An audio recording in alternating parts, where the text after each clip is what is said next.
and hopefully some positive outcomes. First of all, I'd like to say we're honored to be holding this meeting on the traditional territory of the Snail First Nations. And introduction of late items. Anything to? No late items. No late items, good, okay. And the minutes were circulated. Everybody get a chance to read them? Just say yes. Yes. Can I have a motion to approve them as circulated, please? So moved. Councillor Martin, and Doug Back, second. All in favor? Carried. Thank you. Now we have two other councillors with us today, Councillor Bonner and Councillor Hammonds, who are co-chairs of the Health and Housing Task Force. And there was a bit of a kerfuffle that happened last week that was based solely on misunderstanding. Probably mostly on my part, but that's okay. So I invited them here today to just give us a quick overview of what the future plans are for potentially working together. So turn it over to whoever wants to talk first. You're pointing at each other. As usual. So thank you. Oh, sure. Mike, yeah, sure. Thank you, Jim, and thank you all for having us. Dawn, I probably should do this by myself, but basically, so Dawn and I are co-chairs of the Health and Housing Task Force. And 2 weeks ago, a motion was tabled by Kim Smythe, the CEO of the Chamber, to have that group reach out to this group and collaborate possibly on an idea, a governance idea that you guys are wrestling with at the same time we're wrestling with, and that's the idea of beginning an arm's length organization. Now, the two files are not necessarily intuitively linked, but our group, we've been doing a really hard dive into the data of homelessness and the health and housing crisis in our community, and it does have a very, very strong economic development component of community economic development. So what we're trying to do today is just basically say this arrived at our table, now we'd like it to arrive at your table. And where we see the conversation happening is we have a consultant, Dr. Alina Turner, who is a national expert. We'd like her to come and talk to you guys about the potential crossover. So we're not going to talk about structure, about what that would look like, but basically, are we in agreement that there is overlap and there is a potential opportunity? If there's not, that's okay. We go away, we do our own things, but we're just here to say that there's a seed of an idea that we would like to explore with you guys. We'd like our consultant to come in and speak with you about that and then have a conversation together. So that's what we're here for today. Before we continue, did everybody zooming in hear that? Just nod your head or shake your head. Okay, perfect. Does anybody have any questions? Or Dawn, did you want to say anything as well? No, She said it all? Find it out, yeah. Penny? Thank you. And thank you, Councillor Hammonds and Councillor Bonner, for bringing this forward. Just the idea, I think, is right now is planting the seed. It's looking at what is it we can do differently and maybe innovatively and working together. So what I would like to ask right now, and I don't think I need a motion for this, is I would like at a future meeting, if we could invite Dr. Turner to come, who has this knowledge and how it works with economic development, and because everything is all tied together, right? Whether it's environment, economic development, or social issues, etc. So through you to maybe Mr. Corson or whomever, do I need a motion or can I just direct or ask? Yeah, we can certainly invite Dr. Turner to a future meeting. Yeah. She usually comes in by Zoom. Okay. Right, so if you could arrange that, that'd be appreciative. Okay, thank you. Is there a presentation coming? She will present, yeah. she'll My present agenda said that there was a presentation at this meeting. I'm just trying to ask the question, if there's a presentation coming or if this is an idea we can have a discussion about. It is an idea we can have a discussion. We can have it here now if you like. Yes, that's or right. Wait till we get the further information from Dr. Turner. Okay. So I would like to add a little bit of color on this too. However, we got to the point thinking it's a good idea to have this conversation. I think it is absolutely fundamental to our ability to create value in this community. I have been trying to have this conversation for, I have correspondence going back to 2017, trying to figure out where to have it, how to have it. It's in our faces, all around us. It is, so however we got to the point, it wasn't the most graceful first step, but I am very appreciative for the idea to have come forward now, and I think it should be, in whatever form, ultimately woven into the economic development strategy in a significant way. Okay, thanks, Doug. Anybody else have any, Bob? I think that Councillor Hamlin said it very nicely, that in terms of the overlap between what we're trying to achieve from an economic development point of view and what health and housing is trying to achieve, there's absolutely an overlap there, and there's clearly a linkage. The only concern that I would put out there is I'm not sure that those two organizations necessarily are one organization. It's about how the overlap gets managed that is, I think, of interest to me anyway, because clearly it needs to exist and to be carefully managed. But what that looks like, I think, needs to be determined. If I may, Jim. Yeah, okay. Go ahead. I was just going to ask if anybody on Zoom has any comments. I don't see any hands going, or no? Okay. Go ahead. So, Bob, to you, the purpose of this is not to look necessarily at structure, but to have Dr. Turner come in and say, at our task force, we discovered that there is a tremendous amount of overlap. Do you guys agree? And if you guys agree, what is the overlap? What are our opportunities to do that collectively? And perhaps, maybe the opportunities aren't there, but this is really just an opportunity to have a conversation, to say, okay, we see the work in parallel, we see the obvious connection. What can we do with that? And that's what I think I'd like Dr. Turner to come and present the data that we're getting at the Health and Housing Task Force, so you guys really have a sense of what it is that we're grappling with, and then you guys can bring in your conversation and we can do that collaboratively. Does that make sense? Thanks, Aaron. I don't see, go ahead. I think there is a strong linkage between the downtown revitalization, some of the properties that you want to develop, and affordable housing and the social issues. I think there's a very strong linkage in those things. This is going much easier than I thought it would. Andre, go ahead. Yeah, no, I think this is a good time to have the discussion because we're not yet to the point where we've solidified the organization and the structure, and I think that's great. That's part of our discussion today. But we are at a point now where we have to make sure that council and the various committees of council and our vision are somewhat aligned, because previous issues with the economic development support have always come when the visions were out of line. This is the time to have that discussion so that we're all on the same page vision-wise.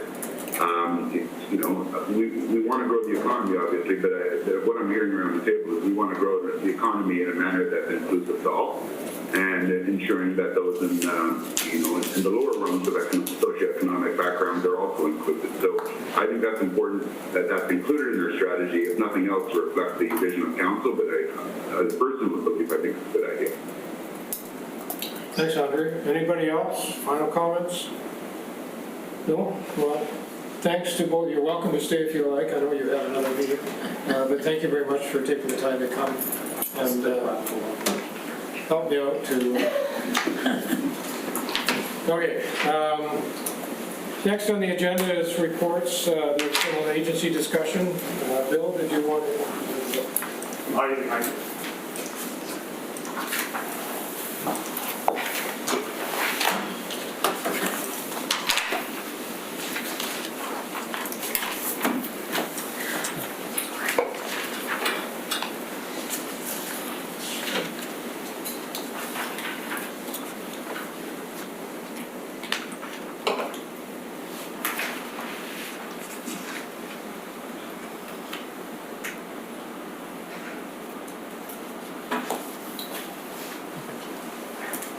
technology to catch up. Technology.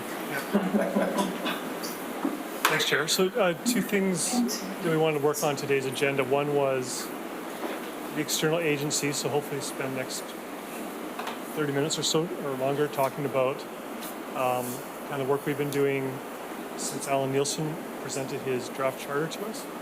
And I have a flip chart here. I thought we could go through the charter itself and see if there's specific areas or concerns people have with that. Hopefully, I'd like to get to the point at the end of the day where we're pretty close to having that finalized, and maybe we are there, maybe we're not, so get your feedback on that.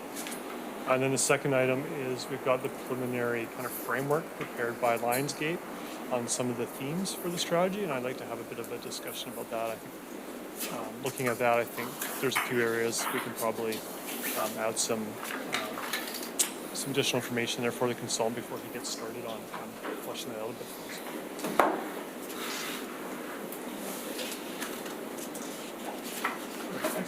Okay, so as you remember, we have in your package, you have the draft charter from Alan Nielsen, and that was presented on July 15th. And then we got the revised charter back from him with your comments you gave to him on the 23rd. And then as staff, we took the charter to council and asked for direction. There we go, so there's the motion. Council asked us to go and meet with the various potential partners and bring some feedback. So Councillor Turley and I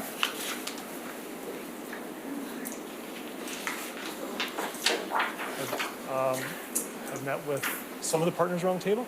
We met with the airport, the Port Authority, the Chamber, VIU, and SNAMA, so we've had some good conversations. And the purpose of those meetings was basically to provide a quick overview of where we're going with the agency, and then to see what barriers or opportunities there are that we might not have captured in this group discussion. So it was nice to have those one-on-one meetings.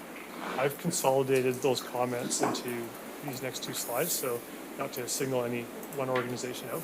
Certainly if we've met with you and you want to voice something more specific to your agency, please do.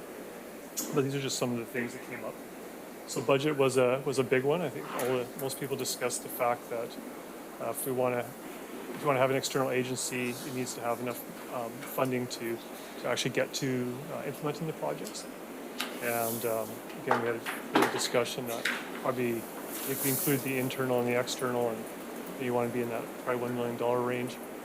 And the fact that whatever the strategy is needs to reflect the budget and vice versa. So there's not much point in devising a strategy that requires hundreds of millions of dollars of funding, and then we have 200,000. You're just not going to get there.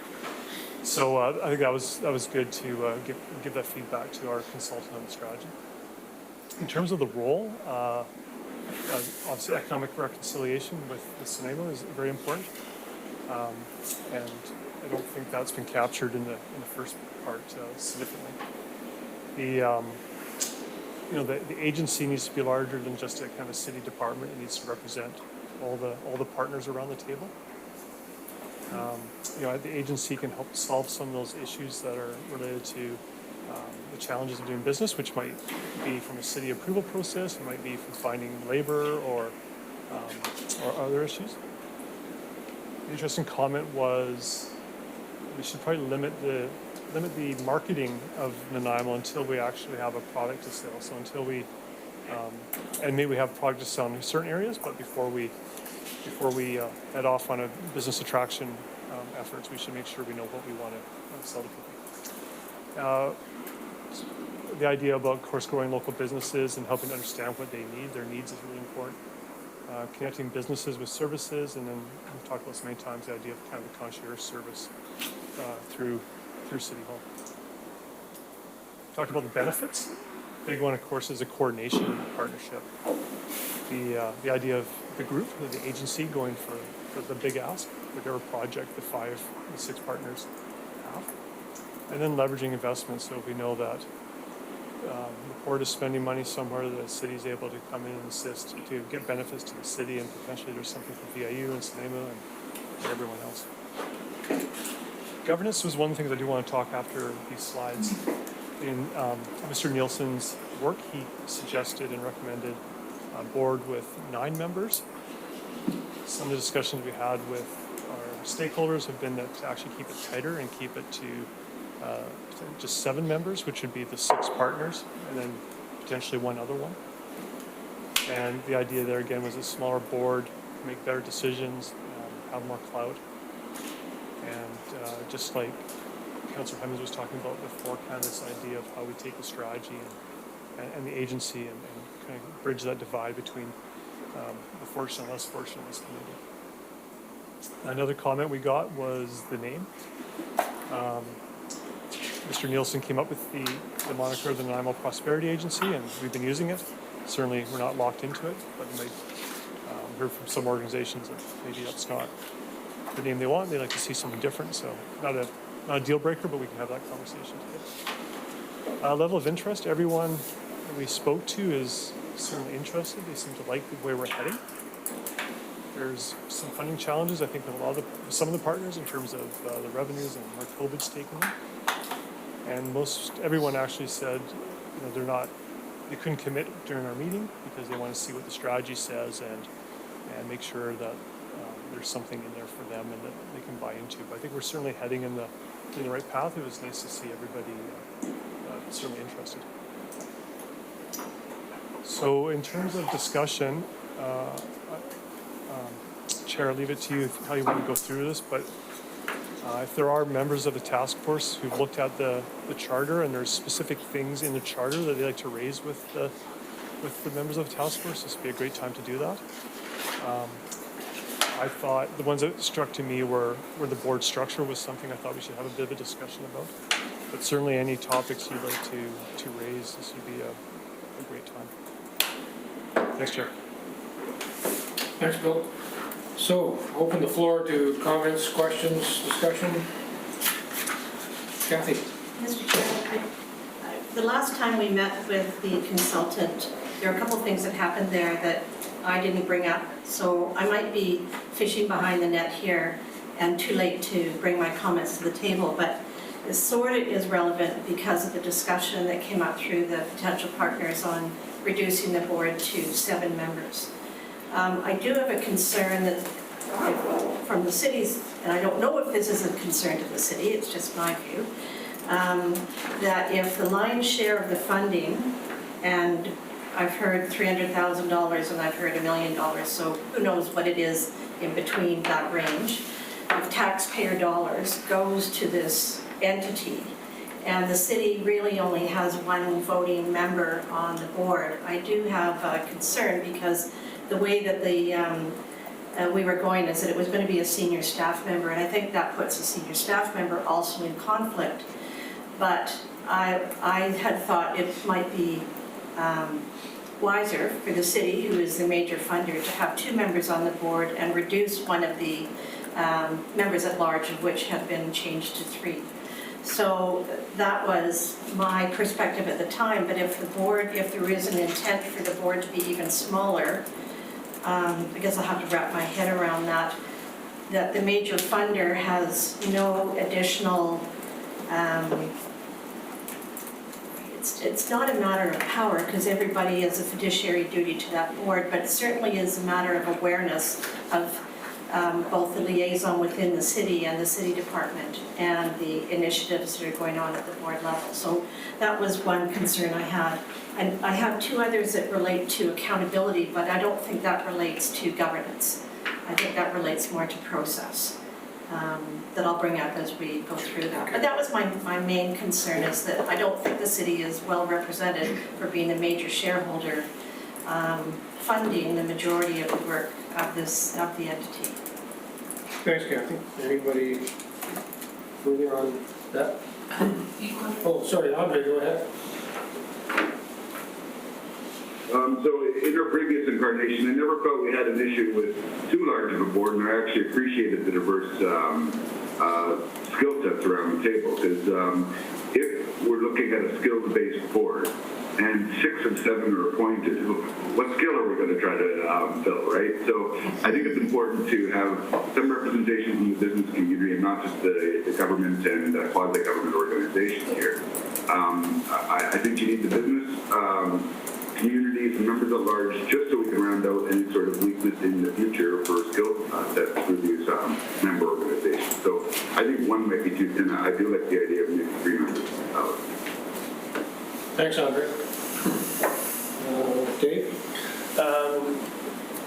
I also, would prefer to have the 9 members and have the larger at-large group, because I do feel we have to fill in the blanks, whether it's commercial development people, could be affordable housing people, could be anything. But we probably would be better with 9 and 7. But I also, my board asked, what would the role of the Vancouver Island Economic Alliance be? And I didn't really have an answer. I said they were a broader area, but I just said I would bring it to you, and so I brought it to you. So you were thinking they should be on the board. Possibility. Bob? A couple things jumped out at me. First one, I guess, was the issue of economic reconciliation. I don't know what that means. And I'm wondering if that's part of our strategy going forward, or whether that's a side discussion that needs to take place. So don't know whether anybody can provide any background on that, but I'd be interested to hear what the rationale behind that comment is. Yeah, so that was relating to making sure that Sonema is included in the actual strategy, and that right now, if you look at the draft, it's quite a traditional framework for economic development. So I wanted to make sure that the strategy is intentionally helping to help Sonema reach their objectives as part of a larger reconciliation. And I think around this table, there's certainly we've encouraged the input from SFN and clearly they're members of our community, so it's important that they be included. Just as long as we don't get, as long as the reconciliation piece doesn't get tangled with the economic development piece, I think that would be just one concern I'd like to raise. The second piece is, I guess I just wanted to support the other comments about the 9-member board. I think it's really important that we have the option to have that diversity of skills and experience in order to have a balanced board that can make good decisions. And that, I appreciate what Kathy said about the city's representation. I get that the city is a major funder, but I would suggest that we are the city. Everybody that we're talking about presumably is a citizen of Nanaimo, so collectively we are the city and are the taxpayers of the city. So I think we are representing Nanaimo. Those are my comments. Thanks, Bob. Deb? So the comments I made around the table that it probably does require 9. I think 7's a great number. I would go back to whoever said 7 and tell them their seat's been cut. And then we'll all agree that there needs to be 9 is one thing. In the draft itself, there are, and you hinted at the idea of numbers, we have been talking about, I can't find it there quickly enough, but that this is $1 million organization. Those 5 external stakeholders I see in there written into the charter now are in for a combination of 50,000, and I'm not 100% sure where those 2 numbers came from. I mean, I know where the $1 million comes from, and I can guess where the other one comes from. It does seem a bit more asymmetric than I had expected. Yeah, I think the problem with setting a budget number at this point in time, mainly it was done to get a kind of a feel from the potential shareholders as to what the number could be. The reality is, until we determine what the roles are and the strategy is, it's really hard to put a number on it. So I agree, except the numbers in here. It says 50,000. So that is what I'm trying to say as well. Well, this is under Mr. That's why Nielsen's I was just trying to find it again. We put a number in there, mainly it's kind of we had to put some number in, and on page definitely was a lowball number. Yeah. But, however, the million was mentioned at the Lionsgate presentation, and it certainly did come from at least one or two of our shareholder meetings that we held with potential shareholders, so. Yeah. Yeah, so So it's the. Doug is correct. Like, I think initially we talked about 85%, 15%. Yeah. I think as we got into conversations around the table, I I think it was clear that it might be challenging to get the 15% depending on the overall But- budget. But I still think the charter should say that the aspiration is for a more symmetrical relationship up to 15%, for example, rather than just give up on that now. That's all I'm trying to say. I mean, the charter should be there for 25 years, right? And if we say 50,000 today, well, even 5 years, who knows what 50,000 is? So anyway, that's my point. Yeah. The other thing, just to respond to that, the other thing that made it difficult to put specific numbers in is it could be cash or it could be things in kind, like office space, things like that.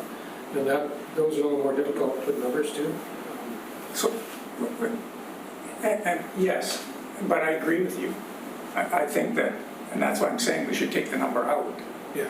of the charter in particular. Yeah. Shouldn't have a number in it. Okay. That was all I was saying. When you say number, Doug, you mean a dollar amount or a percentage? Yeah, well, then at the top of page 17, Class B shareholders contribute $50,000 is what it says in the Oh, charter. yeah, okay, I understand. Okay. And what I would rather it say is Class B shareholders contribute 15% of the organization. But, the aspiration is that it's 15%, just so that I don't want to cap it. I want to provide some space for people to grow into. And then I had just one last little, based on your meetings, is there a spirit? Are people going to come and play the game? Are we going to have 5 Class B shareholders? Yes? Assuming we have a good, assuming we have a good strategy, Yeah, well, exactly. which is up to you. Exactly. Dave and then Kathy? Yeah. My primary concern with the whole thing is what's the base funding.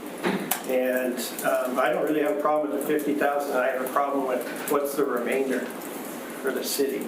If it said that the base funding is $1 million and the Class B shareholders were fine at 50,000, I have no problem. My problem is that if the remainder is 280,000, then I think that you're going to starve the agency and it's not going to accomplish anything. So that's the thing that my board's most focused on. Okay. What is the amount of money that's being allocated as base funding? And then knowing that anything above base funding is on a request, on demand type process. And again, I don't disagree with what you're saying. I'm just saying it seems like it's sort of prematurely been written up in the charter, and I don't think we're there yet. Before I go to Kathy, is anybody zoomed in that wants to make a comment? I don't see any hands. Go ahead. No, Kathy and then Zenny. Thank you, Mr. Chair. One of the other thoughts I had is that how does this agency grow? And what's the budget correlation with that growth? Right, in the document on page 16, it said that the city would cover, or that the agency would cover base funding, and it lists what that is. And so I'm assuming every year the city would budget for that, and that would come to the agency. I would hope that on an annual basis, and even with the partners' contribution, there'd be an inflationary increase attached to that so that it allows for just basic cost escalation, whatever the cost of living is, 1.5%, 2%, hopefully less than that. But what happens if the agency, in its independent structure, decides to grow? Where then does that growth fit in with the base funding that has been allowed for in these other areas? And where is the accountability for that? Is it up to the entity to grow? Or is it up to the city and the partners to allow it to grow? And it's more of a kind of a fundamental question about, we're tracking on the future, all of these organizations morph and grow and things develop. Where does that fit with this? It's more of a question that's Yeah, no, for the I'm just future. trying to come up with a logical answer here. In my mind, we've been talking about it being more project-based, so there would be opportunities to the city anyway of income coming from specific projects that through, you know, obviously higher tax rate on specific properties, all that sort of thing. So there would be room, if we get successes in the budget, to increase. In other words, growth would contribute to growth. Right. And as far as base funding is concerned, like anything else in the city's budget, there usually is a factored in 0.4 inflation rate, certainly. Otherwise, you're going behind. However, I think this particular agency, we really have to prove ourselves first before we expect any significant additional funding. But if we have some instant wins, then certainly Yeah, that's, I mean, you'd hope that this is going to go after low-hanging fruit and get successes along Yeah. in the first year right out of the gate. Yeah. But I'd hate in year 3 for the agency to come back and have an ask for a 20% increase because the needs of the agency have grown. So that's just where's the base and how is it defined and how is it reconfirmed and what's the accountability? So you have, for example, maybe one marketing person. But in a year, 2 years from now, 3 years from now, you might need 2 marketing people. Is that second person the responsibility for the city to fund, or is it the responsibility for the agency to figure it out and not increase their ask? So that's just the, I think the simple answer is it depends on the success rate. I mean, obviously, there may be money coming into the agency right, from other sources other than the city. you'd hope. And, We you know, don't. to try to predict that ahead of time is a bit of a challenge, so. Okay, anyways, that's my, But certainly, for the budgeting process, you know, it starts in September of the city as the year before, and requests are made from the different departments for funding, and it's up to staff to either recommend or not, and for council to approve or not, so. actually, Mr. Chair, just that brought up a question. If there is less money spent, so there's a surplus in the agency, does the agency get to keep that? Or is that- Ms. Mercer's not here today to answer that, but that's a good question. My assumption is it should roll over to the next year, but And then you could use I'm not that to convinced do, that is the right anyways, it's answer. just a, Do you happen to know, Dawn? I would think it would, because it's an independent organization. so the city's giving the money to the organization, Yeah. not budgeting for all of that money in the city's budget process, just a lump sum that moves over, I guess. Yeah. Arm's length. Yeah, previously it was set up that way. Yeah, Okay, good. so right now the answer is yes. Jenny? Thank you. I'm just curious, and maybe Mr. Corson can answer. I thought we had put $1 million in the budget for ECDF. No, We had talked about it? yeah, I think we've had some discussions. Including tourism. Yeah, if you include tourism, there's $1 million if you include tourism. I would like $1 million plus tourism. But 1% tax increase. without a tax increase. But, so this will be coming up in budget discussions very shortly. And that's why I was hoping to move the strategy along quite quickly so we could start costing these things out, because we would like to get in front of council with, you know, a realistic idea, so we can say to you, here's the work plan for 2021, and these are the costs associated with it. And that would help us Okay. get some direction. Because if there is not, if it's, yeah, just like Mr. Devanna was saying, if it's not funded properly, then you're not going to be getting as much work done next year. Absolutely. We have to do this correctly right from the beginning. Yeah. Thank you. Okay, so I have Bob and then Jason. Just trying to move this funding discussion forward a little bit and combine thoughts around the table. I mean, could we set a floor for the participating partners at say 5% of the budget, and an aspiration of 15% as the organization grows. I mean, I think there needs to be some guidelines in terms of we're going to be establishing the organization. But putting hard numbers in there, I think, is difficult. But if we could put some ranges in there, I think it might be useful. Yeah, I think the challenge, and I go back again to what it is determined what the strategic plan and the items that the agency is going to look after will determine the budget ask, I guess is the best way of putting it. And we didn't get any pushback from any of the 5 that we visited with the percentage being 3% each. Particularly, we did say that it could be cash or items in kind, to come up to that level. So I'm not sure I would go back to 5% or 1% each. Yeah, if that's what you were asking. I'm sorry, I hadn't heard the 3% number before, so. Well, 15 divided by 5 is 3, so 50% Oh, okay. total from the Class B shareholders. And that was acknowledged by each of those potential shareholders as being That realistic? 3% that was our understanding from everybody. Yeah. Okay. So Yeah. I'm comfortable with that. I just haven't heard that number. Yeah. Yeah, this is where my problem comes in, right? Because if it's 10,000 for each of us, that translates to a $333,000 budget for the agency, this 50,000 number, and I'm going, that's not enough. And so you know, when we met, and my board feels the same way, if we're only contributing 10,000, it translates into a 333,000 budget. They don't see that the agency has any chance of success.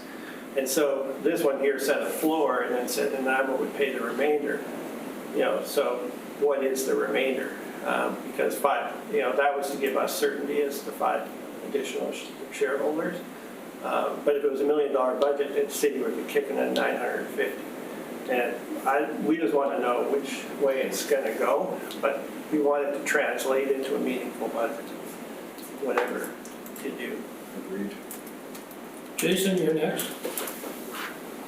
Yeah, I was just wondering, in the conversations with the Class B shareholders, was it $1 million total budget, as Councillor Martin mentioned, for tourism and marketing in, or tourism marketing out? And I assume that it's probably the development of the tourism that might be rolled in, just maybe some clarity on that and what might have been explained to I haven't talked to you about this point specifically. I don't know that we discussed tourism much in our meetings. I don't recall. No, the tourism file wasn't discussed in those meetings, so it was really focused more on the FDF piece. So the tourism stuff you're doing, Jason, is it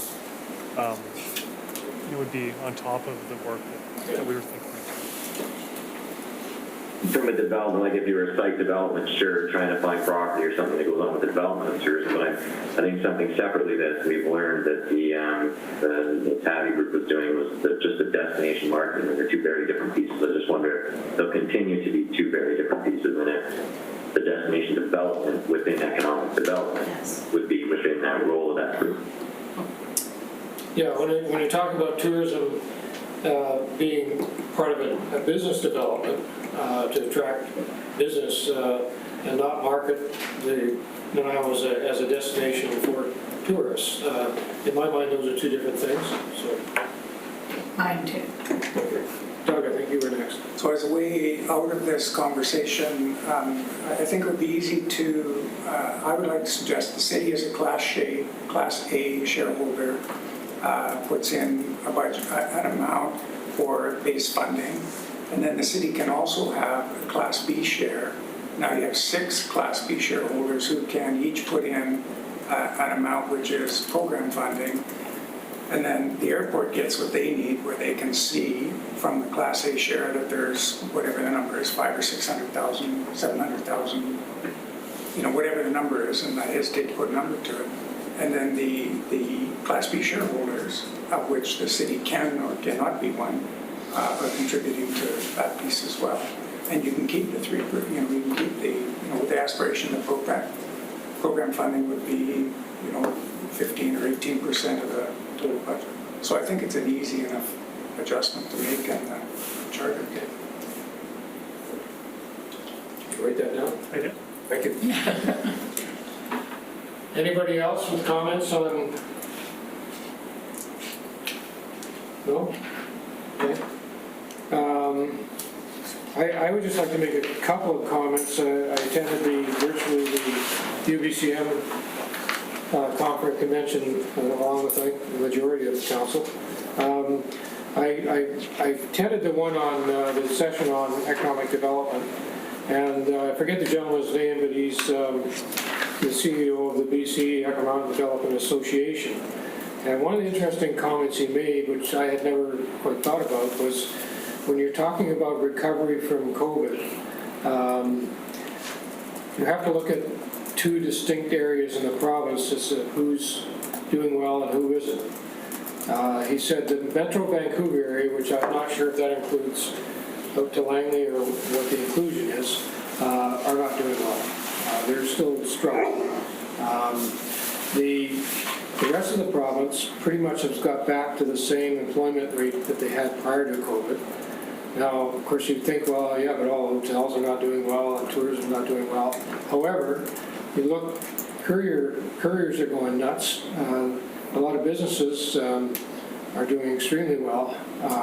And so it's kind of a balance. In other words, the business types in the economy has shifted from what was to what is now. And whether that will remain, who knows? But the other thing that they were saying is that with regard to things that are likely to change with the employees working from home, is that you need, if it's a community that you want to attract that kind of employment, where they'll stay in the community and do all their consumer needs within that community, you've got to have the infrastructure to be able to allow them to communicate with their home offices. And I know my daughter is one of the head financial people at the Tech Smelter Trail, and her husband's one of the head engineers. They are working from home, but sometimes they had to work separately, like it's my turn, now it's your turn, because the infrastructure wasn't enough to support both of them being there. And it was interesting, I had a discussion, well actually it was Don, I think, that advised me it's depending on which one you're with, it can be a loop. And I said, oh, you mean like the old party line system? And some of you may not remember that. So, you know, that's the type of thing that we as a community and looking for initiatives down the road to try to attract that type of business should significantly be looking at. I know TELUS has put in, was it fiber optic? Yeah. I look at him, he's the expert on that. Throughout the city, which is a help, but one of the, Donna Hayes, who was at the Port Authority meeting, indicated there's something called black fiber that is the coming thing that will allow for even greater volume of digital communication that is needed in certain industries. So,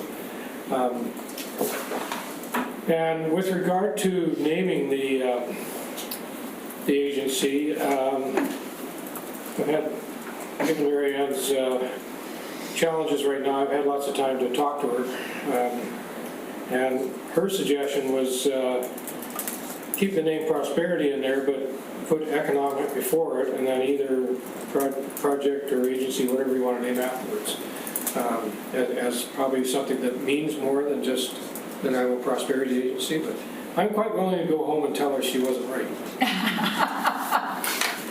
So I don't know if we want to have a quick discussion on that, because this is probably the time we're going to make a change. It'd be a good idea to do it now or later.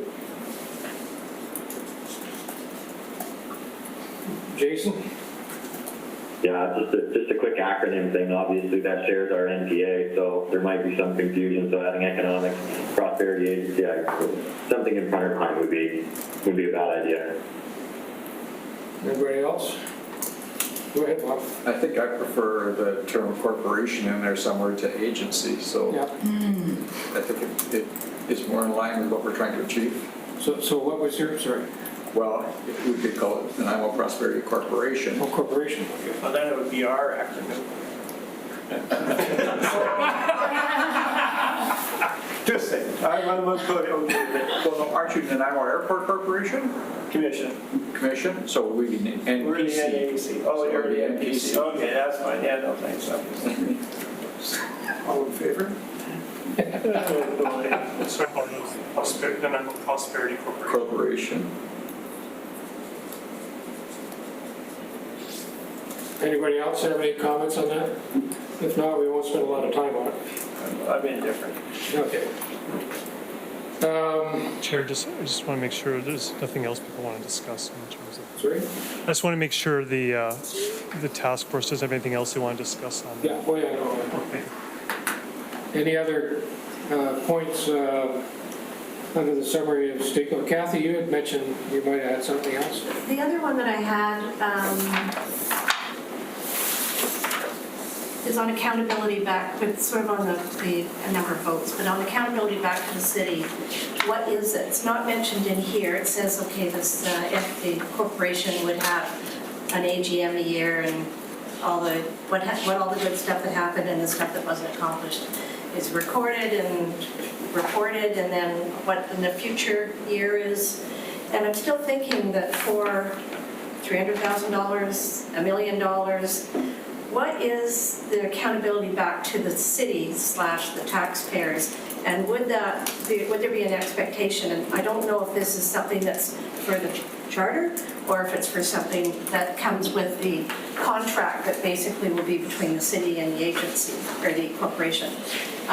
Is it what's the responsibility of the corporation reporting to the city? And what does that look like? What's the framework for that? And is there already a framework that Nanaimo has in place with other agencies that they're giving money to, or organizations are giving money to, that they have to bind with accountabilities back to the city? What does that look like? They basically, any city money that goes out to whatever the group is, when they apply for it, they have to provide financial statements and Right. a statement of what they're going to spend the money on.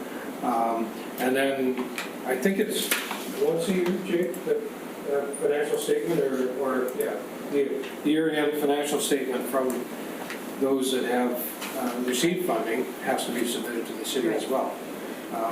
And do those go nicely in a drawer? Does anybody look at them? We do, I do, not, you know. Perfect. So for $1 million, Yeah. let's go at the high end. Yeah.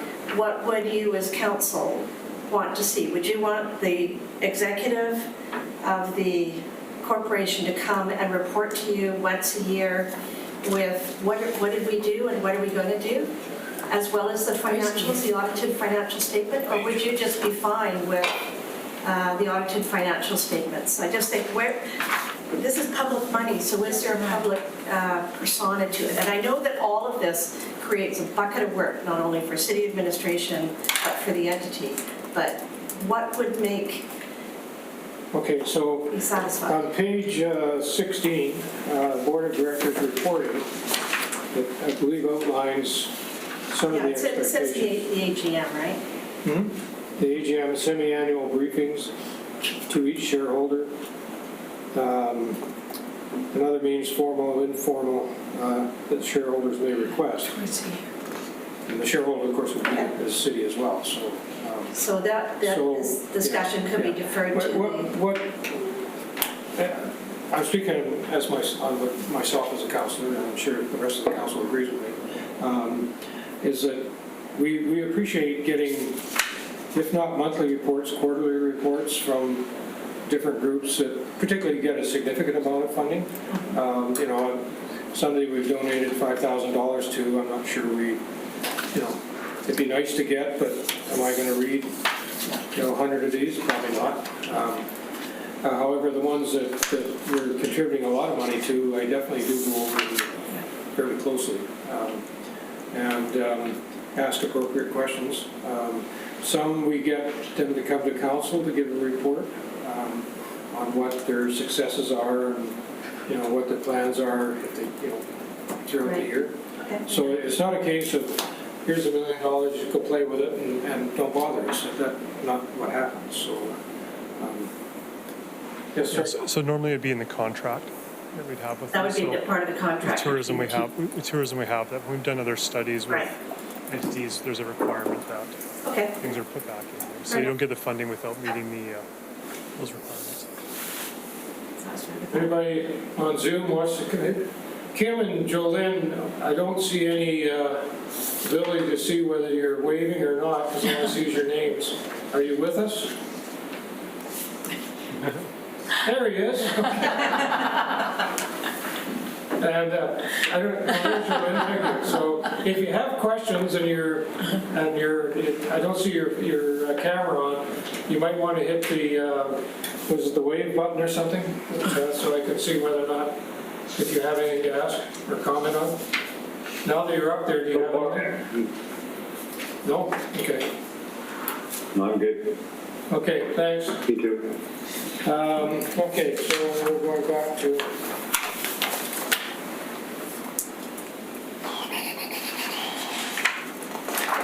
Okay, does anybody have anything else with regard to the charter and concerns? Charter. So we could talk to a section in the charter? Yes, we can. Okay, perfect. I do. Great, go for it. On page 12, under mandate, my preference is that you just include the first one and then you delete the other ones. Because I feel like the first one covers it all, to implement, maintain, and update the Nanaimo Economic Development Strategy. And I feel these other three limit what we can do in the agency. So Okay. I would be deleting those last three. Any comments on that?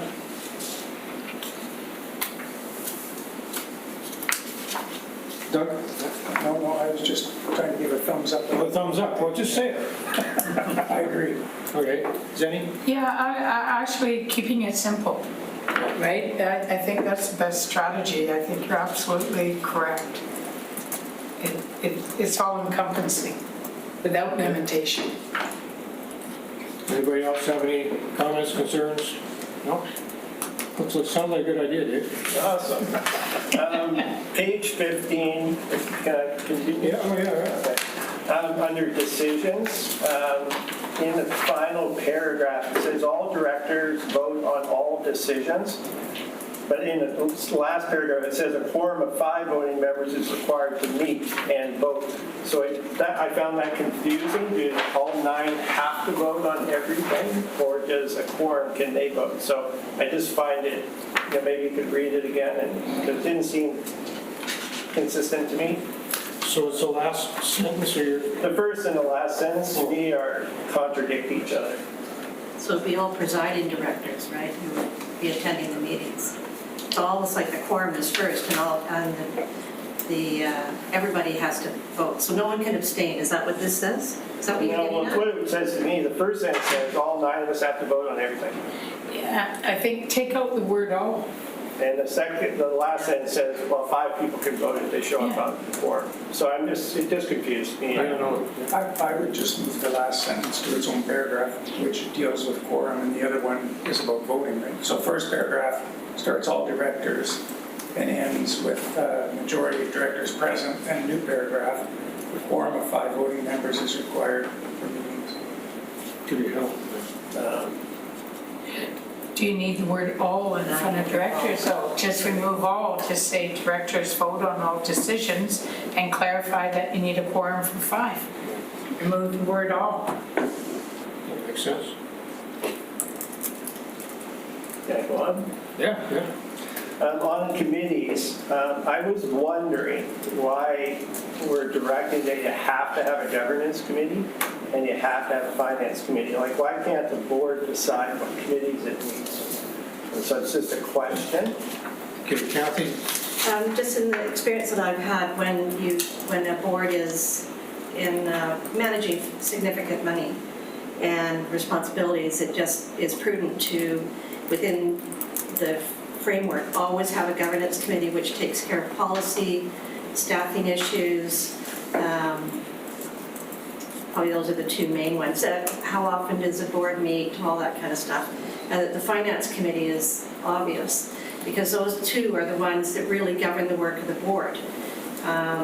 Those two committees, in my view. So that's why I brought those up. And I thought you could have if you don't have them, then you have maybe many committees dealing with policy, or dealing with financial issues, or dealing with the budget, or dealing with the audit, and that this consolidates just those two major functions within two committees, and that is the essence of what the board is.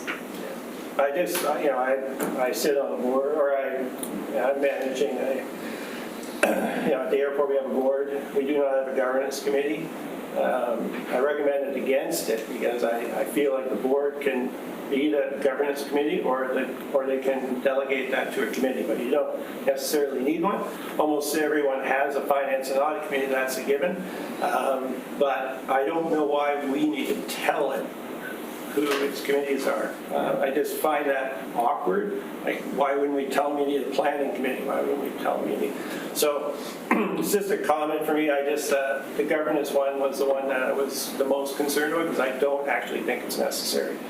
But it's just my opinion. Well, I would argue the opposite, that it is. You may not meet regularly, but in essence, if there's policy or you're hiring a new CEO, that is the group that would, in a smaller format than the whole board, be engaged in the process. Yeah, I think the thought I have is we're not looking at a big board here, nine members as opposed to the previous one was 18 in one. I would think that, maybe I'm wrong, that they should be able to meet on a more frequent basis and determine what solutions to the challenges they make. That's my own opinion. It doesn't bother me that much. It's not a hill I'm going to die on. On base funding, I just have to say it. If we got it on page 16, if we have to fund all this stuff, then 300,000 is not enough. Just doing the marketing, the business development, talent development, having a economic development person, a marketing person, an administrative person, an ED, like. We need to have a reasonable amount of money to fund all these things.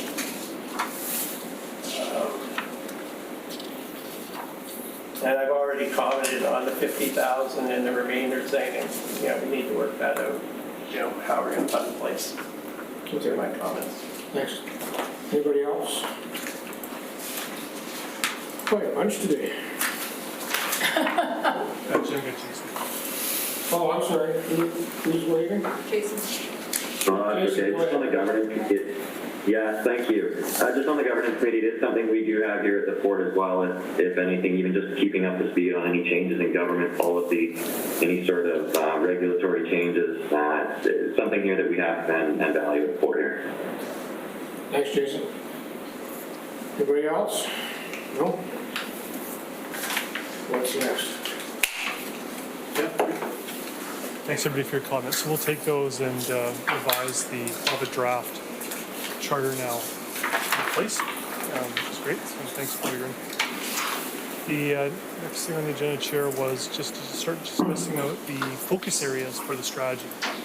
And Lionsgate Consulting have, based on the meetings we had with them 2 weeks ago now, have put together like a draft report outline, which we included in your agenda package on page 19, 20, and 21, and 22.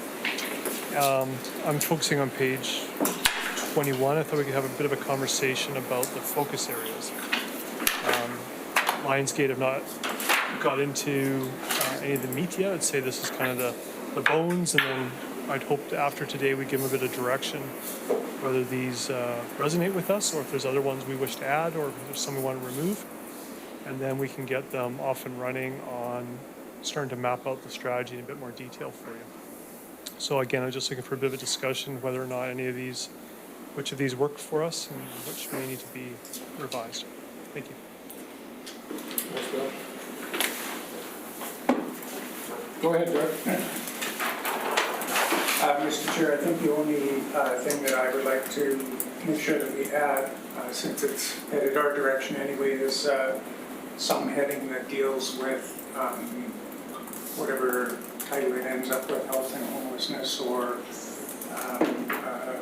metrics of social prosperity or whatever the language is, there'll either need to be a section or a subsection in there that is at least a placeholder for that conversation.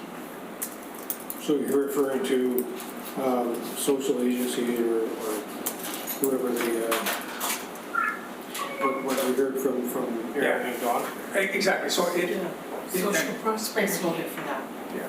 It's my understanding that the motion came forward, said we should have joint agency, that the idea of a joint agency didn't seem to make sense, but that those concerns would be dealt with in the economic development strategy. It's moved from here to here, and even at the early stage, I think the outline should have some placeholder recognition for that conversation. Even social enterprise for that. And that's why We don't know what it is. Right? Exactly. I don't want to put my words in the title, Yeah. but I think the thing has to have a place for that conversation. Yeah, okay, I understand now. Thanks. Representative, do you have your hand up? No, that's No, that's exactly it. what Okay. Mr. Bacco said. Andre? Yeah, so the one term that I've heard from just about every councillor when I talked about to them about this is the idea of community economic development. So maybe under where it says human capital, we're talking about bringing in talent and attracting talent rather than kind of training our own. And I think community economic development works with the people in your region and make sure that they have the ability to be a better contributor to our local economy. So I'm not sure if that's fully captured anywhere, but I do think it should be part of our focus. Okay. Anybody else? The hotline.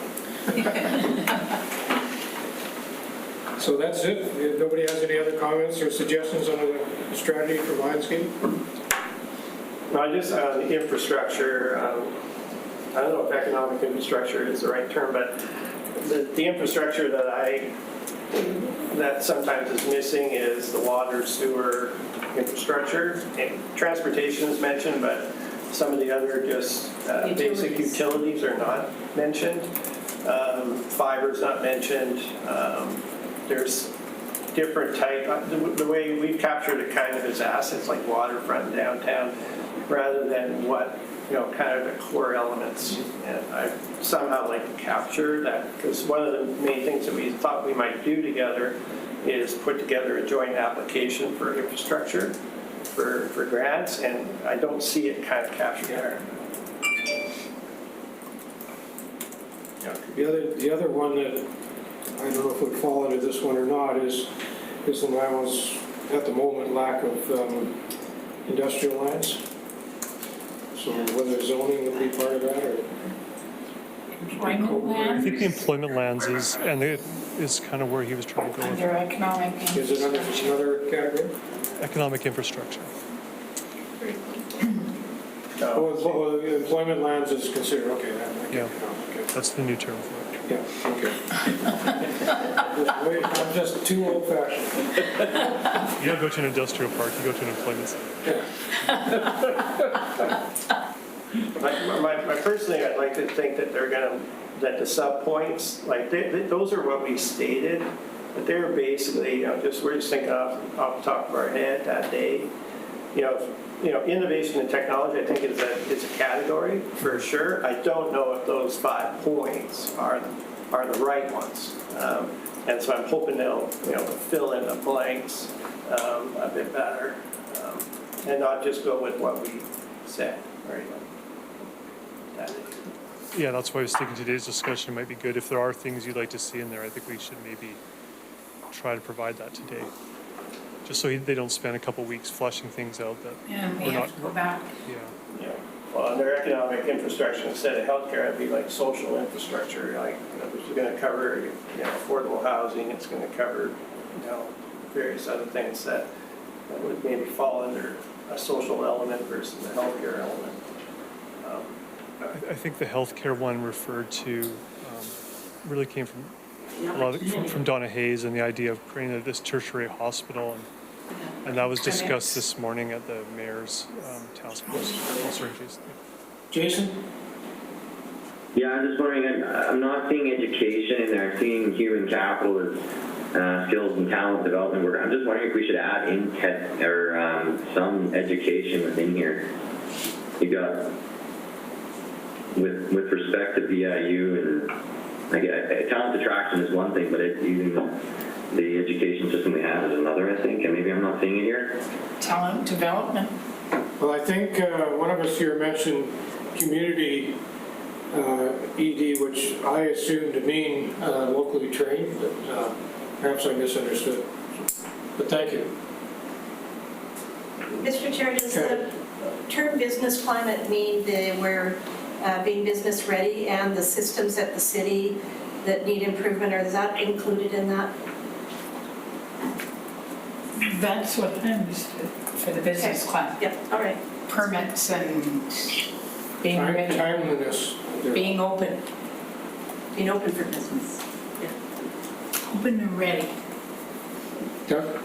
One of the things that I took out of that 2 workshop sessions on down in placemaking and attraction, marketing and USP, etc., that I would like to see written up in here is the idea that there is a branding campaign for the rest of the world. But the piece that I hadn't thought of before that I think is important, the idea of branding and communication internally to people out in Nanaimo, so they have the idea, you know, that because we are our own worst enemy and it probably deserves its own sub-bullet. Okay. Andre? Go ahead, Andre. I know that a few councilors mentioned the idea of a green economy or a closed loop economy where we keep our goods on the island and make an economy out of that. And, you know, I think it's a good idea. I think we're well positioned geographically on the island and our spirit is there. But nowhere in here do we mention anything about green tech. So maybe I thought that would be under innovation and technology. Okay, thanks, Andre. Everybody else?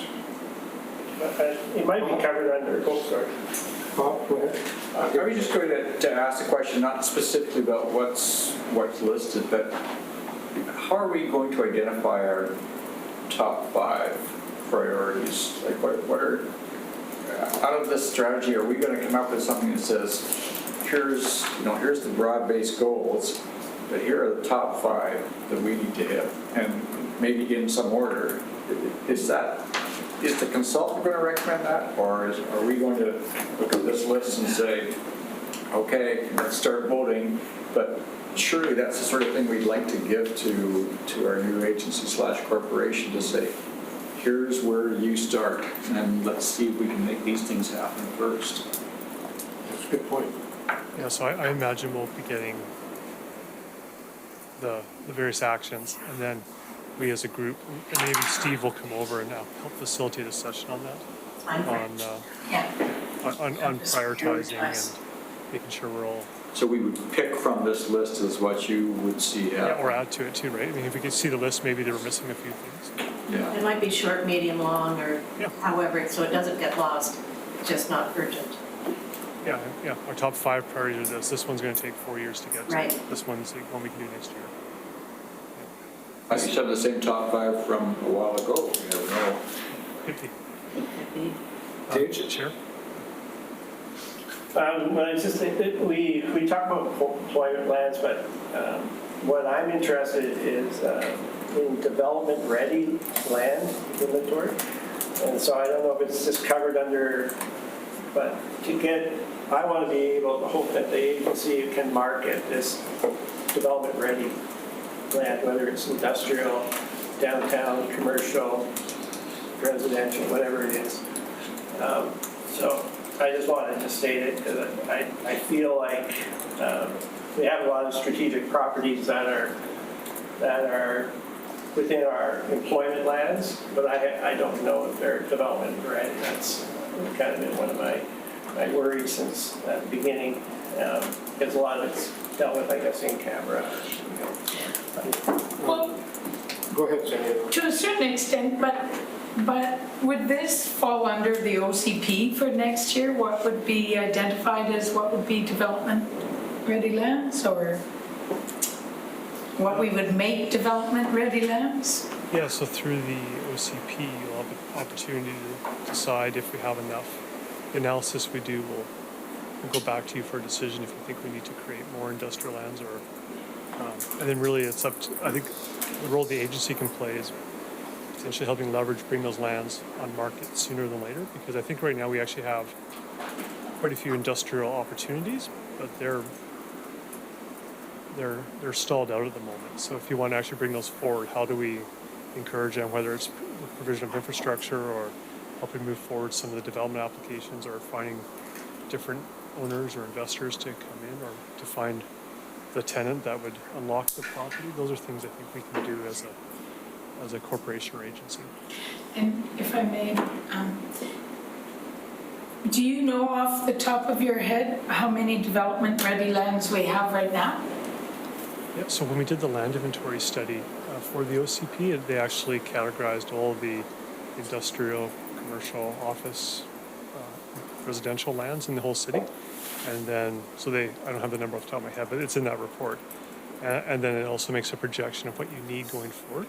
Okay. So when you're looking at the OCP, you're able to, you have some data you can use to help Right, identify that, yeah, we actually need this much more land for industrial. So then the question is, where do we put it? right.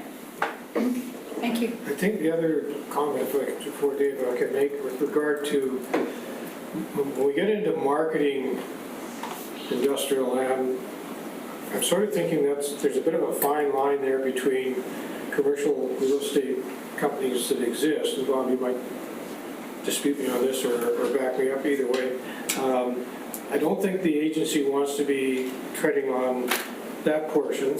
I see it more as an agency that will provide a list of what is available, and then the real estate corporations would then decide, go to the owners, see if they want to sell or whatever. Am I right or wrong on that?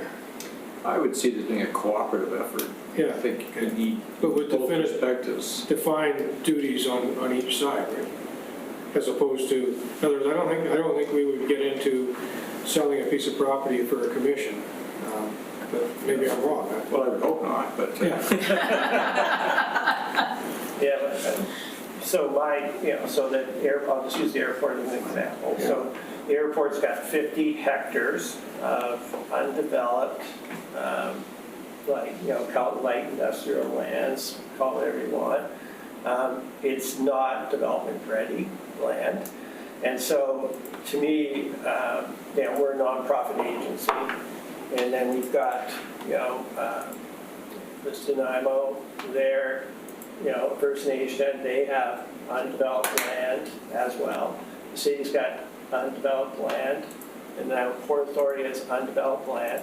So we actually have a large inventory within all of our nonprofit or local government agencies that is developable, that would actually contribute to waterfront development, downtown development, industrial development, town attraction, all that thing. So to me, getting those parcels, that are strategic parcels, to a development-ready state through a grant program or anything else is going to take us a long way to developing the economic strategy. So that's when I'm talking, we're not going to, if a developer owns 300 acres, we're a facilitator for that. But within our own organizations, we are trying to push forward our collective position, which is stronger as a collective than it is individually. And so I think there is a role for the agency to get us to the point where we're development ready for those groups. And it's a huge opportunity, in my thinking. Good point. Nobody else? Chair, I'm just wondering if, maybe this is my own bias, but I don't know if we want to have, if the focus here should have some sort of First Nations component to it. I don't know if that's just weaved throughout the whole document or whether that's a specific focus area, but just looking at it right now, I feel there's Oh, yeah, we definitely I have. feel there's a gap there at the moment. Yeah, I didn't realize that wasn't. I didn't. Should we maybe just briefly go over our meeting yesterday, or? Sure. Okay. So, do I start? So we met with Aaron and Joseph and Chief Wise, who I've known for years and knew his mother. And the first reaction I said to him, so if this is not a formal meeting, do you mind if I just call you Mike, because I'm more comfortable that way? And you call me Jim, you know. He says, yeah, he said, and I even will forgive you for all the penalties you gave me in lacrosse when I was a kid. So it started off really well. Basically, they're of course interested in what economic development advantages they will gain by becoming a shareholder that will help their entity, which that's what we're all in it for, so that didn't come as a surprise. For the most part, they were very receptive to the idea of having it as you know, group efforts, and rather than individually one person doing something and another person trying to do something potentially the same. So I don't think there's any problems there. We didn't get a sense of, at least I didn't, Bill might have, on the idea of what they could bring to the table in the way of funding. I did indicate to them that, you know, it could be funding or it could be, you know, things in kind. You know, like you'll go along with whatever. That's, Carolyn's not here today, so. The only downside of the meeting was that, and I'm not convinced this is the approach the majority of their council takes, is that the word consent came up. And that apparently is the buzzword amongst a lot of, not just the Naval, but a lot of First Nations, as opposed to consult. I didn't express to them because I didn't think that was the appropriate place to do it. However, my concern about it is that when we're dealing with private property, I don't see where another agency would have the power to provide their consent for development of said property.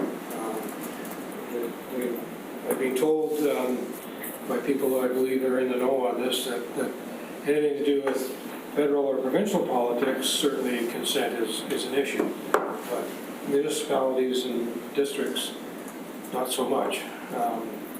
Anyway, that was the only downside of the meeting. They certainly seem to be enthusiastic about being part of the group, and I don't know if there's anything. I probably missed a few things. But, No, Chair, I think that's really good. I think what I see as a real opportunity is projects like the hotel. When it came to Nanaimo, the developer was asked to go speak to Sanema and see what level of interest there was, right? And I think that was a real success story where they actually were interested in partnering on the hotel development and actually see the benefits for employment and jobs. So I really feel if we are bringing in strategic investments, that's a great role for us, is to actually make those connections and say, you know, we have a partner here with the Sanema First Nation who may be interested in investing, who may be interested in some job opportunities with you, who we'd highly recommend, you know, you meet with them and develop partnerships.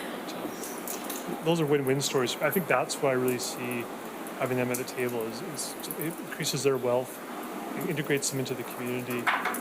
Lots of good news stories. So in this on 3.4.1, they have strategic partnerships, but there's no bullets underneath it. So quite possibly that could be a placeholder. But in looking at the whole structure of this report, we've got the vision, the mission, maybe we need to wrap some principles in there that speak broadly about how we engage partners, how you deal with First Nations, how we deal Inclusiveness. Yeah, inclusiveness, the kind of the culture of our community that we're trying to build, that maybe then is overarching in all of these, that it all has to sort of use that as a filter. And in a way of that, it may avoid the consent part, which I would be concerned about that too.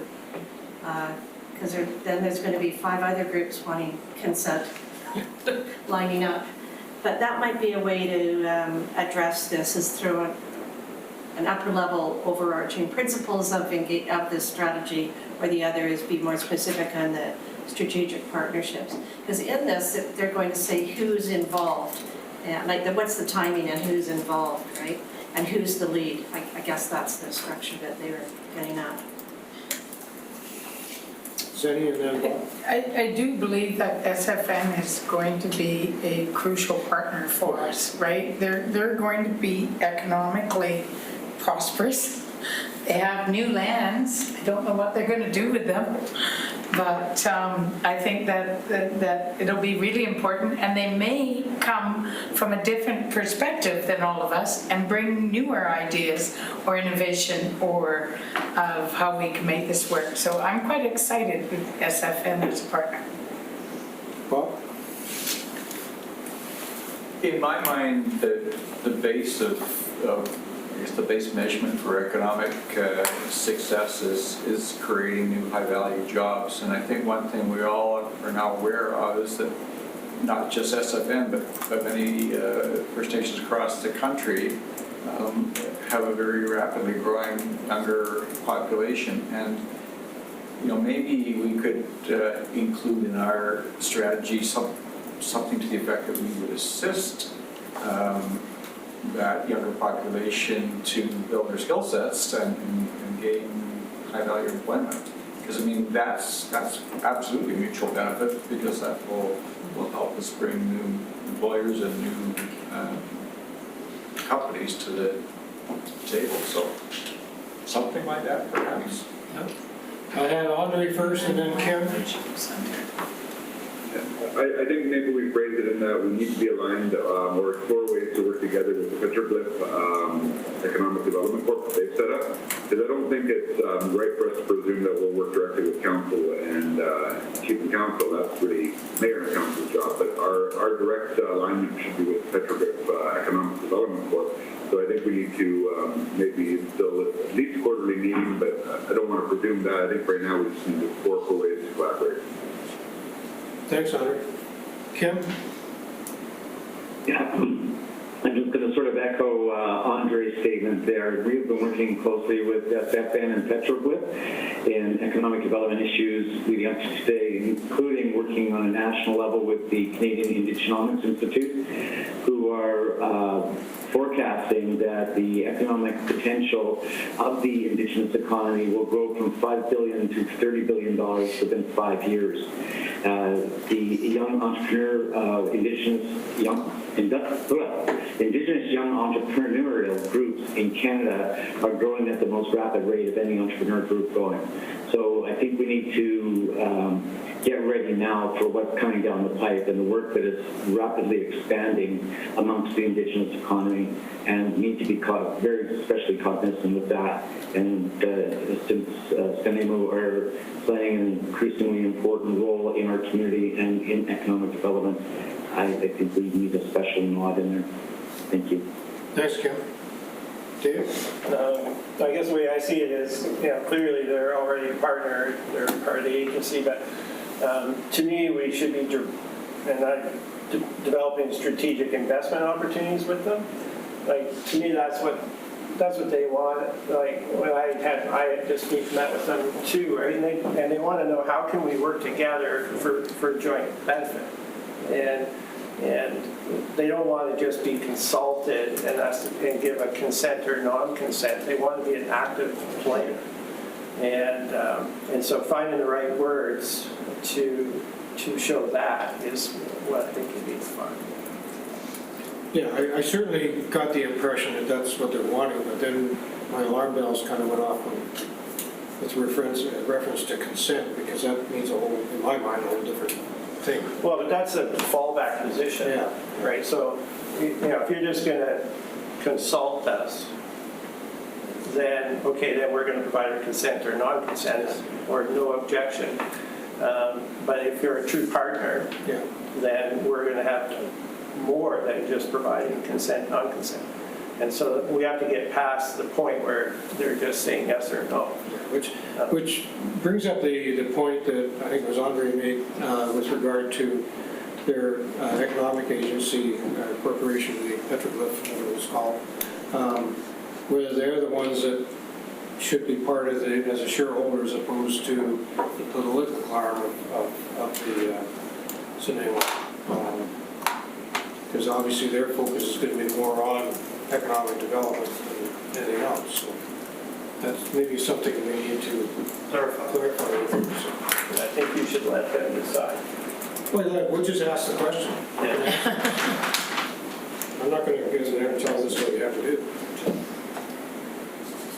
Anybody else? Okay, Hey, almost in time. Anything else, Bill, or is that good enough? That's it, Chair, thank you. Okay. Thank you very much. Have we set another meeting date yet? I thought I saw something. October 5th. The 7th, right. 7th? Yeah. Oh, okay, I know I'm 7th. You were close. Better early than late. Move Anyway, for thank you adjournment. everyone for showing up. Move for adjournment? Yes, thank you. Need a seconder. Yep. Okay, second by Kathy. Nobody wants to leave. We all want to stay. Okay, everybody's in favor, I'm sure.